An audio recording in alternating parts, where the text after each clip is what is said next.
दोस्तों, भगवान श्री राम जी के बारे में तो आप सभी जानते ही हैं और यह भी जानते हैं कि उन्होंने कभी अपने जीवन में कोई अधर्म का कार्य या अमर्यादित कार्य नहीं किया था। इसी कारण उन्हें मर्यादा पुरुषोत्तम भगवान श्री राम कहा जाता है। परंतु एक बार भगवान श्री राम ने अपने राज्य के एक शूद्र की हत्या कर दी थी।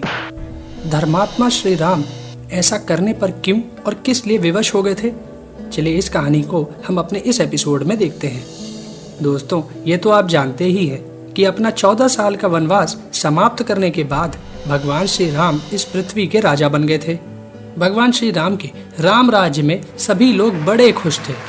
परंतु बहुत सालों के बाद उनके राज्य में अचानक एक बालक की मृत्यु हो गई थी।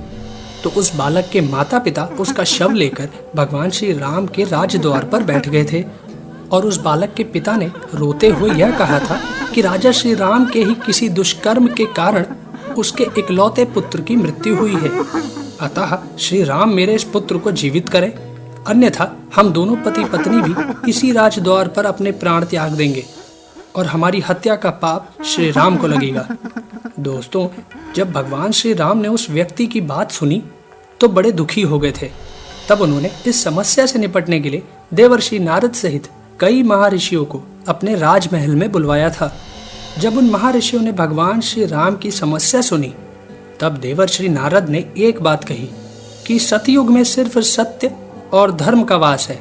इस कारण सतयुग में सिर्फ ब्राह्मण ही तपस्वी हुआ करते हैं, लेकिन त्रेता युग में अधर्म अपना एक पैर भूतल पर रख देता है, जिससे तपस्या का तेज घटने के साथ मनुष्यों की आयु भी घट जाती है।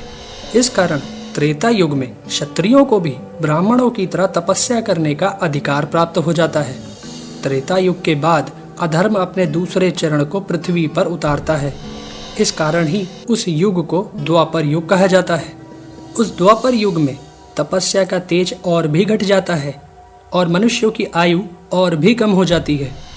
इसलिए द्वापर युग में तपस्या का अधिकार वैश्यों को भी प्राप्त हो जाता है और कलयुग में अधर्म का अगला पैर भी धरती पर आ जाने से चारों तरफ अधर्म का बोलबाला हो जाता है।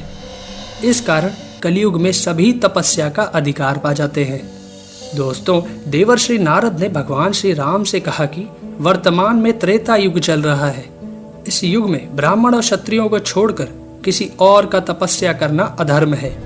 निश्चय ही आपके राज्य में कोई शूद्र महान तप कर रहा है, इसी कारण उस बालक की मृत्यु हुई है। यदि आपने इस दुष्कर्म को नहीं रोका तो आप भी नरक में पड़ेंगे। देवर्षि नारद की यह बात सुनकर भगवान राम ने उस मरे हुए बालक का शव सुरक्षित रखवा दिया था और स्वयं पुष्पक विमान से उस शूद्र की खोज में चल दिए थे।